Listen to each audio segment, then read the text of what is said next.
Hey guys, Extreme Strategy here, and welcome to another guide. This one's going to be a campaign guide for the Empire race.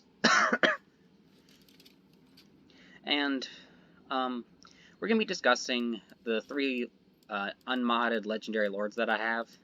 There is a fourth one, Marcus Wolfheart. He belongs to a DLC that I do not own, for the sole purpose that it is the worst DLC in Total War Warhammer 2. Bringing quite literally nothing to either the Empire or the Lizardmen in terms of units. In terms of campaigns, they are the two worst campaigns in the game. But anyway, we're going to discuss the three that are actually good. Emperor Karl Franz, Volkmar the Grim, and Balthasar Gelt. So let's go over the race mechanics first. Imperial Authority. Develop authority within the Empire by engaging in in internal politics and quelling problems or enforce confederation, vassalage, or war. So basically, what this allows you to do is this allows you to kind of control what's going on inside the Empire, what's happening, gain bonuses, etc. Some of the elector counts. Secure the fealty of the Empire's lords to govern or take over by force, assigning new, more loyal elector counts. So basically what this is forced confederation. Up here it mentions enforcing confederation, but this is basically how you do it, because they have like offices and that sort of thing. I'll explain it all when we get into the actual campaign. And there's a well-rounded unit roster with a wide range of magical lores and war machines. So they're very mechanically focused, and also very weapons focused. They have guns, swords, pikes, they have guys riding hippogriffs, they have tanks, they have magicians, they have everything. So anyway, Emperor Karl Franz's ability for Reichland is diplomatic relationships plus 10 with the Empire, Lord recruitment rank plus 2, campaign movement range plus 10%, upkeep minus 15% for Reichsguard and Great Sword units. As Lord effects are leadership plus 8 for his army. He has the Reichsguard, the Halberdiers, and the Handgunners. The Reichsguard are actually good, so are the Halberdiers are okay, and the Handgunners are good. I am Volkmar. For the other faction for Reichland, Volkmar the Grim, because they both have the exact same starting location. They have the exact same thing over here. Same race mechanics for all three. Ignore these two over here. These two are modded. Just ignore them. The Grim. Magic item drop chance plus 20%. Hero recruitment rank plus 4 for Witch Hunters and Warrior Priests. Bonus versus Infantry plus 8 for Flagellants, Empire Knights, and Free Company Militia units. Cooldown minus 33 to Battle Prison Accusation. Lord effects Public Order plus 4 in the local province. Physical resistance 10% for Flagellants, Empire Knights, and Free Company Militia units. Melee defense plus 8 for Flagellants, Empire Knights, and Free Company Militia units. So he's very obsessed with Flagellants. Flagellants are good at holding a line. Other than that, they're pretty much trash. They die fairly easy. They don't last very long. They're just not very good. Lastly, we have Balthasar Gelt.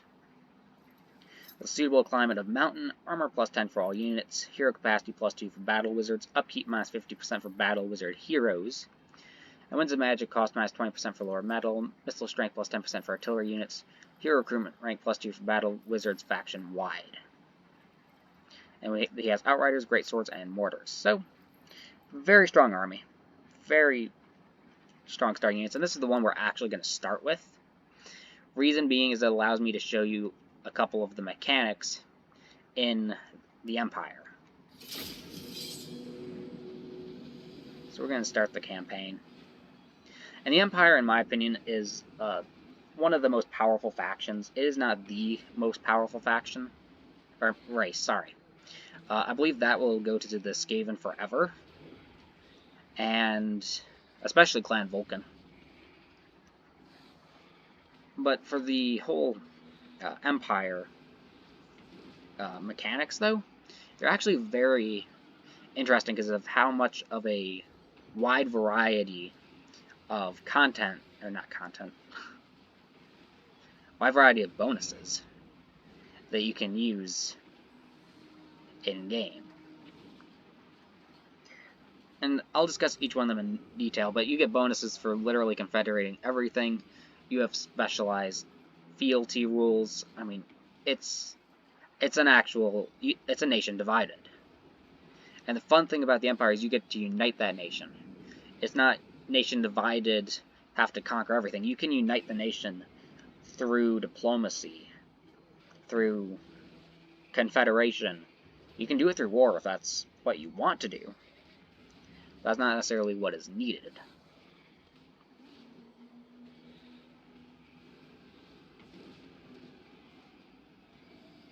But, like I said, you can tell it's a very much so land divided. And come on and load my level. Alright, we're gonna skip the intro. Go away. Go away. Go away. Everything go away. Alright, so this is what the Empire looks like. All this land. All this land is the Empire, divided into a series of factions. So you have Sylvania, which is the vampires. So they're obviously not very good. They have, Mootland, Stirland, Reichsland. You have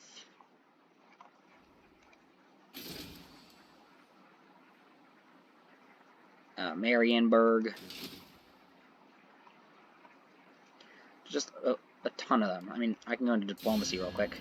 You have Marienburg, Hochland, Middenland, Averland, Talbechland, Wissenland, Ostenmark, Nordland, Stirland, Ostenland, and Reichland, plus the Golden Order. And of course, we're losing diplomacy with some of them and gaining it with others, basically based off of how loyal they are to the Empire.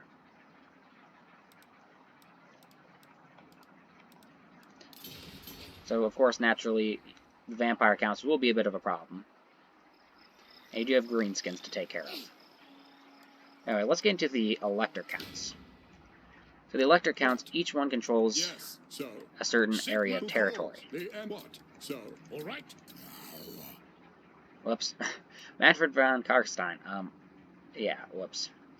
He is technically an elector count for some reason, even though he's a vampire. Yes. I don't know why. But whenever you'll notice that there are fealty counts. Yes.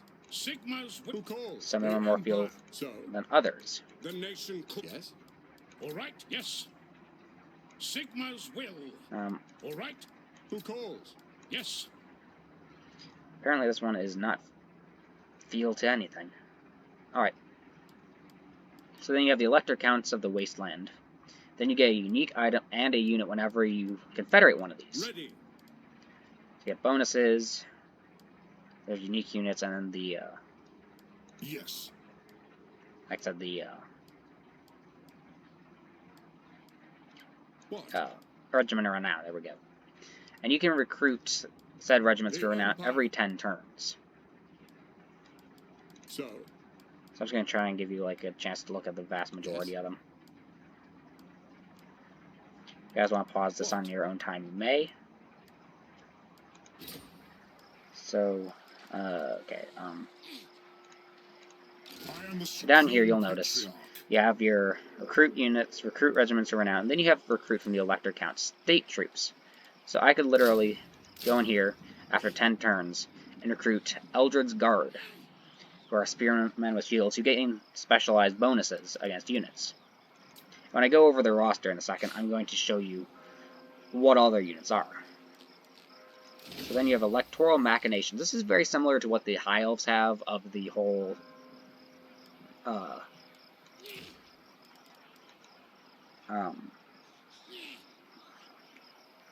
Court of Intrigue. There we go. Court of Intrigue, where they can change relationships between people and get rid of alliances. However, this is just primarily within the Empire. I can improve the relationships between us, or I can decrease relationships between, Austenland and, say, Wissenland. Then we get the Long Con. Slander at court is not unheard of.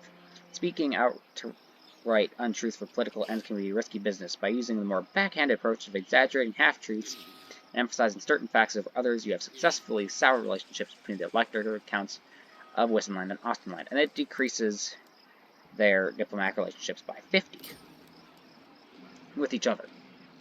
And every time you do this, it costs more and more to change what each one of what their diplomatic relationships are like. So you can use this to make sure that you have peace with people, or you can try and maybe set, you know, Reichsland against there we go, Talberkland over here, and just try and get them to maybe destroy each other, and then you can sweep in and take over both. It's very diplomacy based, and requires quite a lot of foresight and quite a lot of thinking. For the building tree, yeah, so we just have these two places I can take them and then quickly show off the commandments. There we go. You have all these units. Ignore some of these, but I'm just going to discuss the ones that are base game. Some of these are modded, but you get Free Company Militia, Swordsmen, and Spearmen with the training field, Crossbowmen, Spearman Shields, and Halberdiers with the rally field, and Empire Captains and Great Swords with them. Why am I not in the building browser? With the barracks. And then you have this. This is just a unique building. You have the hamlet, the village, the town, the city, and the city-state as your tiers of building. You have the stables, which give you Pistoliers, Empire Knights, and what's the last one? Alright, those are. Then you get Outriders and Grenadiers, Knights of the Blazing Sun, with the livery, and the Mangery, Demigriff Knights with and halberds, and it just keeps on kind of going up. You have the Gunsmith, which is mechanics, Foundry, which is more mechanical stuff, and then you have the Engineer's Workshop, which has steam tanks and just a ton of modded units. Then you get the Blacksmith, which allows more an Armory, which allows recruitment of certain units because some of them are required to have 2 buildings. Then you get the Shrine of Sigmar, which is where you start getting Flagellants and Warrior Priests, and you can keep on upgrading that. It also gives you Untainted. And you have the Wizard's Conclave to Tower, which are all the various wizards, and then the Luminarch of Hysh. You have the Imperial Academy. Oh wait, that's modded. And for just their normal buildings, you have the basic walls, tall walls, and reinforced walls. And then, of course, you have the Night Watch, which helps with corruption. You have the normal growth one of the fields, the farm, and the land estate. The Weaving House, Clothier, and Tailor's Guild for income. Tap Room, Tavern, and Coaching Inn for public order. And then the... oh, you also get Witch Hunters and... Halfling Scouts are modded. We'll get Witch Hunters. And you have the paved roads and the toll gates, which increase growth and income, and also campaign movement range, and once again, ignore the road wardens. So we're going to go back to building browser. I'm just going to pop this in for the time being, because this is just going to be kind of a short little micro campaign, where I'm just going to try and get in and show all the campaign mechanics really fast. Step to it. I am ready. Zip over here.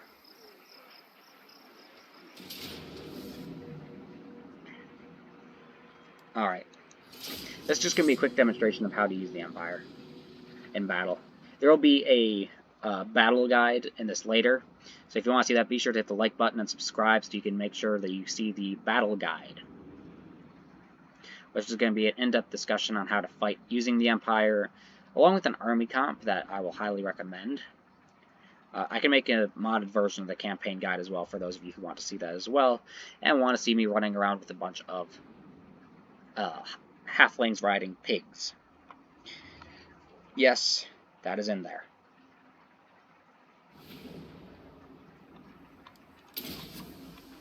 Obviously want to gamble that because it's a small amount. Really? Generally they do not do that to you, but I guess this time they just felt like ripping me off. So front line. Back line. Farther back line. Outriders. Lord. So basically what you want to do is you're going to have your front line of infantry doing the majority of the hand-to-hand fighting. How is this a Pyrrhic victory? Looking at the balance power. You have the mortars providing support, artillery providing support, and then you have your crossbowmen or ranged units. You generally want to put these, if they are bowmen, behind the lines to shoot over. If not, you want to put them on like the flanks. And then you have cav, which is going to be your primary flanking units, especially like these outriders. I'm just going to start the battle, send in my guys a little bit. What is your range? Oh, you're good on range. Send my outriders around the flank and send you up. Because he does have some good spells that can be used to decimate enemy units. And this is where the power of the Empire is most prominent. You have these goblins running forwards. Well, with our artillery piece, we would be able to hit them if they weren't cowards. We can also like send in these outriders over here to go kill these orc boys, who are good infantry units. Now that the goblins are coming on in, actually we're going to open fire on these orc boys, try and rack up some kills on them. Because the orc boys are far stronger than the goblins. Missiles at the ready. Yes, sir.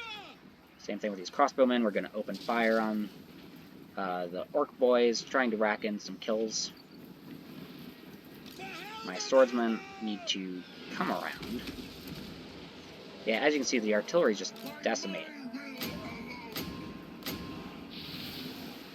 And we can plunk a spell right on top of them, and it's going to miss. I mean, it's not quite going to miss. It's going to get some damage. So already we're inflicting heavy damage just to their first unit. And we swing this unit around to flank, and send this unit over here to fight their flank. Actually, they're already breaking. Already breaking and shattering. So the artillery can continue to bombard them. Put your crossbows over to kill the orc boys. Over here, you are fleeing from goblins. So where's the other batch of orc boys then? No. Toggle off skirmish mode. Get over here and engage them. You can keep on running. You need to get in and fight. You see, you can drop a spell right on top of them and decimate them.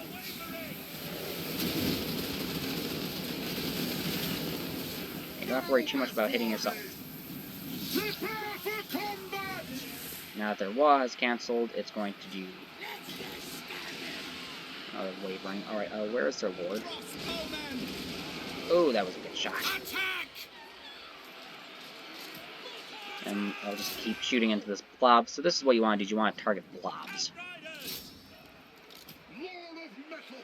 And with all of the spells that Balthasar Gelt has, that becomes very easy to do. You can just keep on casting spells into said blobs.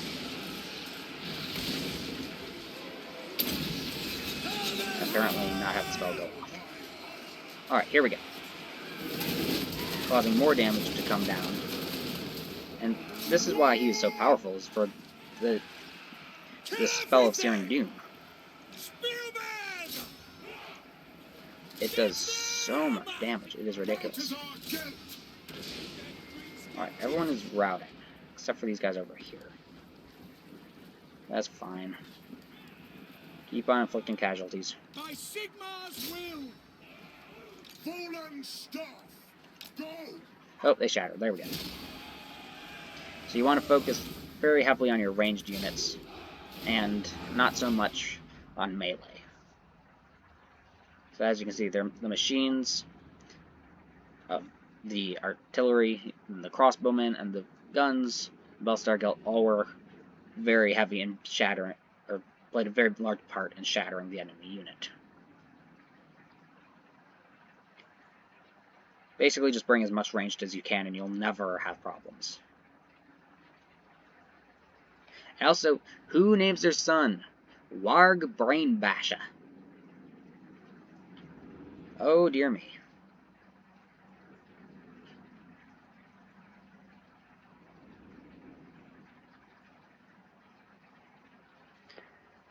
And how many kills did the enemy get? They got 28 kills, and we lost 43 men. That goes to show that there was some friendly fire from the artillery, and possibly from the crossbows, and maybe a little bit from Stargelt. This faction or race is very prone to friendly fire. And now we control a province, so I can show you what all their commandments are. So the first one you have is State Troop Levy. Recruitment cost minus 5%, local recruitment capacity plus 1. Council of Burgomeisters, income from trade plus 5% and growth plus 20. Imperial taxation tax rate plus 5%. Enemy hero action success chance minus 15% and untainted plus 1. And Host Festag, public order plus 4. Generally, what you'll either want to go is Council of Burgomeisters or the Host Festag, just to try and reduce the public order problems. However, there isn't too much public order problems over here, but I'm still going to pop it anyway just to be cautious. And up here you have the Prestige, which is how you do all those electoral machinations. Oh, and then here's the Imperial Authority up here. So if you have more than one, you have Elector Count Fealty increased chance 5%, growth plus 3, and tax rate plus 5%. Stagnant is growth minus 5. Declining, which is negative 2, is the minus 5 and tax rate minus 5. Then you have Fading, which increases public order minus 2.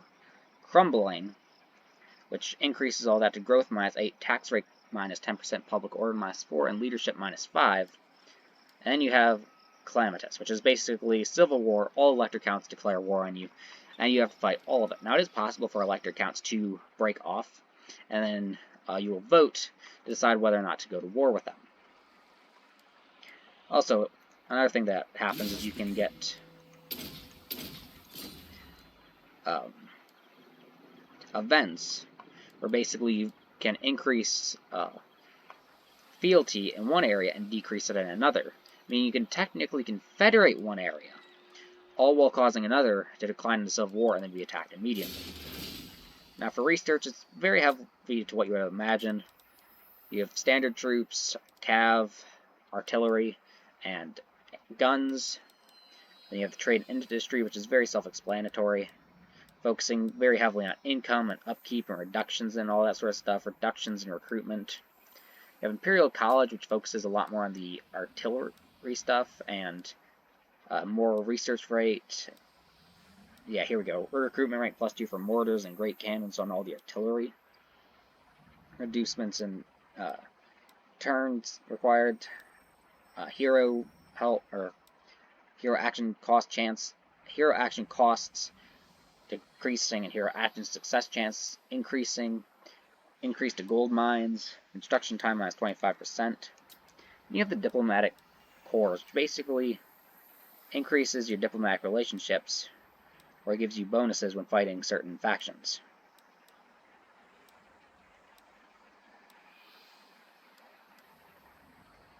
You have the 2 elector counts, fealty of all elector counts plus 1, and then fealty threshold at which factions will trigger civil wars and secessions minus 1. So, like I said, they can basically secede from the empire. I'm just going to toss some tide rebates real quick. Oh, I selected my commandment. Oh, this is for Fort Seoul. So this is the final campaign effect of the Empire. And these are forts. So what forts are is there are 3 of them. You have Fort Seoul over here. You have Helmegart over here. And then you have Fort Bergbes over there. Or very far away, anyway. And each one of these forts is basically a super fortress that enemies cannot bypass. So in order to attack the Empire, coming anywhere from over in this direction, all the way around here and up, unless they want to come around and hook around this way, then still you have to fight Marienburg, which isn't a designated fort, but still you have to fight to get through. You will have to fight, and the enemy will have to capture one of these forts. So these forts are basically like the gates for the High Elves, the Eagle Gate, the Phoenix Gate, and the Unicorn Gate, protecting the inside of the Empire from all external threats. So we're going to end turn. I'm just going to show you what the fort looks like, and how you basically fight inside of the forts. Once it rolls around to the turn for these guys to attack me. As they do, so I have a bunch of savage orc boys, orc air boys, a couple of boar boys, and vicious gobspit. So we could auto-resolve this, but I'm going to fight the battle. And I'm going to also have to take the halfling scouts and put them way off into the side because they're modded. You will not have these halfling scouts. Everything else here you will have. The halfling scouts, no. But as you see, this is already a very different map from all of the others. This is what you get in-game. This is not a mod doing this. Fort Soul legitimately looks like this. That's what makes these forts so much different, is you actually can properly defend. You put up your troops on the walls, you rain chaos into the enemy, then you just pull your troops back to the second or third tier, and rain more chaos down onto the enemy. You can devastate them quite quickly. And I'll also show you a little strategy on how to win here. So, halfling scouts, you get to go in the very far corner. You get to go into the corner of shame. Alright, now that that's been taken care of, we are going to take the mortars and set them up here. Because their range then allows them to start shooting the enemy immediately. And then is looking at where most troops are and deciding from there. I gotta do this to make sure I don't click on the halfling scouts by accident. And basically deciding where your attacks will be most devastating from. So set up, I would say set up some archers kind of like this, so that way they can shoot across. And set up some more here, and some more here, with the final batch facing in. This will basically cause a little crossfire for anyone who tries to come in the front door, plus you have the mortar shells raining down on top of them. Then plunk in some spearmen to help defend, swordsmen on top, and throw some more swordsmen. Oh, whoops, I forgot to switch swordsmen. Then stick some more swordsmen right there. Then take the elite unit, the great swords, and set them back here. Whoops. So basically this will act as a little barrier in case they do get in the front gate and you can't get your guys back. They will basically be able to hold off the enemy, allowing you to eventually get a flank. And I missed some swordsmen. Oh crud. Get up there. So as you can see, the archers are already pouring arrows into the enemy. Artillery shots are already coming on down and hitting them. Casualties-wise, we've already inflicted almost 30 casualties, and they haven't even reached the walls yet.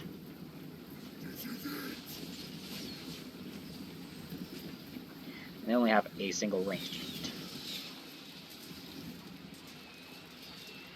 As you see, my crossfire is already doing quite nicely, because then you have these guys are getting pelted from every which direction. If you have more units, you can actually place them up here as well and really just cause a terrible crossfire for the enemies to go through. It is brutal. Now we have guys mounting our walls. Time to pull these crossbowmen back. Get off the walls. Guys, get off the walls, thank you. and line them up down here. Because then we can shoot into the orcs as they fight. So we fight these savage orcs. You can swing around and do some more damage. You guys need to get off the walls as well. And this is when you start thinking about pulling back. So remember, you have this secondary tier up here, meaning you can pull back and defend this tier. And already we've done tremendous damage to them. And why are the gates open? So we're going to pull back our captain. We're going to want these guys to pull back just a little bit. Whoops. And these guys are going to form the majority of the front line. Basically forming a very difficult to breach choke point. Whoops. Followed up by crossbowmen on each flank. Basically, once again, causing another crossfire. So I'm going to fast forward this while everyone obeys my orders. Hopefully everyone obeys my orders. The artillery pieces will continue to fire. I have some warriors fleeing over here. Alright, so these guys probably are not going to get back, actually. These guys, there's a good chance that they won't make it back.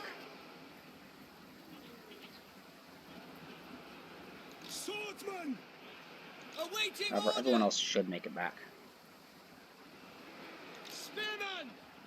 So you guys will continue to fight up here, unfortunately.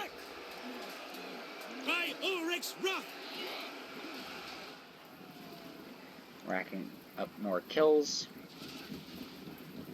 There are other paths that they can take to get to you. You know, you have this very long route this way. The AI generally does not seem to take side paths, and just because I say that, this will probably be the one time they do. Alright, yes, you guys will stay up there. The rest of you, what all do I have? Alright, I have you two boys to the front. Yes, my lord. Taking position. Oops, don't do that. And the crossbowmen are shooting. Perfect. Got my crossbowmen over here. Basically, at this point, I think it's just waiting for my guys up here to die, unfortunately. But we're going to continue to inflict casualties. The gates are destroyed. Alright. Sweet. Finally. Immediately shattering, or breaking some savage orcs. And the orc boys are beginning to break as well. Just a constant stream of arrows pouring into them. And the artillery fire on top of it. Which means that everyone over here is breaking. However, many enemies are still not breaking. This guy can get some shots on these orcs up here. Yeah, try and rack up as many kills as you can, because I don't want these guys coming back from breaking. And, like, swinging up along the walls and coming back and taking the capture point. It just dawned on me that that could be possible if they were to shatter, or not shatter, break, and then run and take the capture point. I would imagine that it would not happen, because I've never seen them do it. Yeah, I can see they're swinging back on around. Crossbowmen, ready to engage. Ready for war. Everyone off skirmish mode.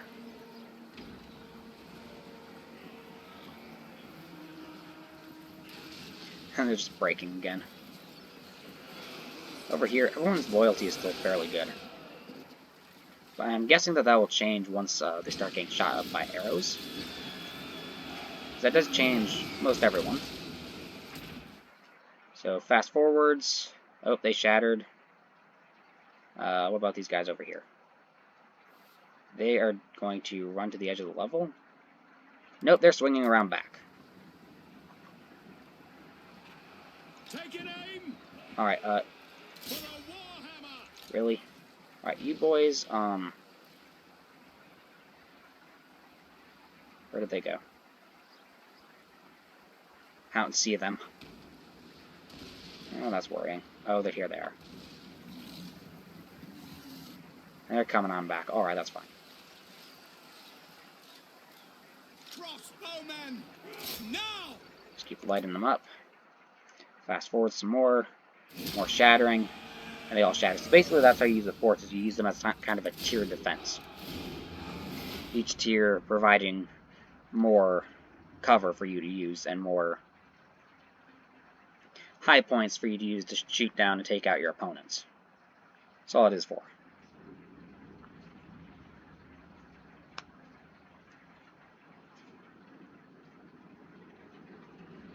And as you can see, the mortars were very powerful in that fight. So were the crossbowmen. Some of the swordsmen did really well. The spearmen did. Obviously, these two really didn't engage much. You really only want to throw in your lord when necessary. Never toss them in unnecessarily. Just because they're the Empire and they're powerful doesn't mean they're that powerful.